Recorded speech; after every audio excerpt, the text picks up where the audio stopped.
Hello everyone, my name is Manar Wassouf and today I'm going to talk about thematic analysis. What is thematic analysis? Thematic analysis is the tool or a method that is used for analyzing qualitative data. And it's appropriate method for seeking to understand experiences, thoughts, or behavior across a data set. So when we say theme or thematic analysis, the word theme is a patterned response or meaning derived from the data that informs the research question. When engaging in thematic analysis, researcher can identify themes irrespective of the number of times a particular idea or item or concept related to that theme appears in a data set. The importance or the centrality of the theme is not necessarily reflective of the frequency of its appearance within the data set. And the themes can be classified as either semantic or latent. Semantic, which address more explicit or let's say surface meanings of data items. And the latent, that reflect deeper, more underlying meanings, assumptions, or ideologies. And the researcher has the flexibility in which themes to identify and should strive to identify themes that provide important insights that answer the research question in hand. How to identify themes? Researchers can employ an inductive or deductive approach for doing this process. The inductive approach derives themes from the researcher's data. And themes are data, so we can say that themes are data driven.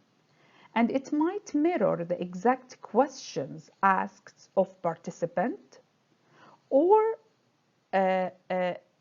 not necessarily reflective of the researcher's own interest or belief on the subject. And it tends to provide a broader, more expansive analysis of the entire body of data set.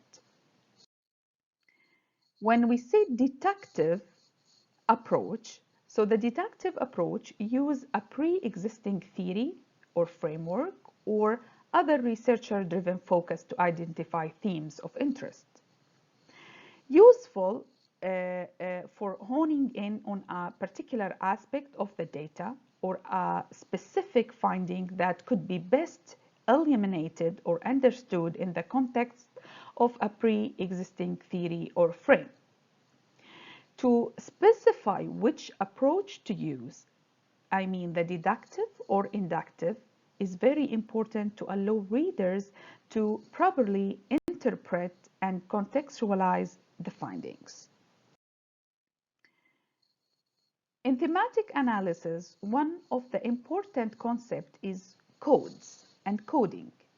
The code is the most basic segment or element of the raw data or information that can be assessed in a meaningful way regarding the phenomena. Codes also can be semantic or latent, and the coding process could be also inductive or deductive, as we saw in the themes as well, and in the process of deriving the themes from the data. Between codes and themes, if your entire analysis is seen as a house, the individual codes are the bricks and tile, and the themes are the walls and the roof. Themes do not simply emerge from the data. Instead, themes are constructed through analyzing, combining, comparing, and even graphically mapping how codes relate to one another. The important question now is how to conduct thematic analysis. The approach that we use here is inspired by Braun and Clarke, 2006. It includes 6 steps and it's a recursive and not linear. Recursive means it's iterative process. The first step is familiarizing yourself with the data. We go back a bit. Yeah, it's not possible. So anyway, step one is familiarizing yourself with the data. And this means to actively and repeatedly read through the entire set of data. This is the first step. Transcription serves as an excellent way to become familiar with the data. Step two is to generate initial codes. And here is an example. You can pause the video and you can look at the example as well. Step three is to search for themes. Examination of the coded and collated data extract to look for potential themes or of broader significance. Thematic maps, the visualization, are useful for visually demonstrating cross connections between concepts and among main themes and subthemes. Themes should be independently meaningful but also work together to form a coherent story. The researcher should make note of any and all themes of potential significance, whether or not they seem directly related to the study question, and regardless of the volume or quantity of data that falls under them. Step number four is reviewing themes. So it has like two levels. The first level of analysis, when the researcher looks at coded data placed within each theme to ensure proper fit.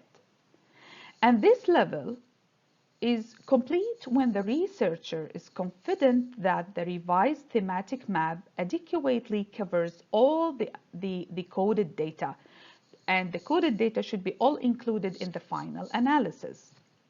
Throughout this process, researchers should keep detailed note memos regarding their thought process and decision made regarding how themes were developed, modified, and/or removed. In the second level of the analysis of step 4, the researcher decides if individual themes fit meaningfully within the dataset and whether the thematic map accurately and adequately represents the entire body of data.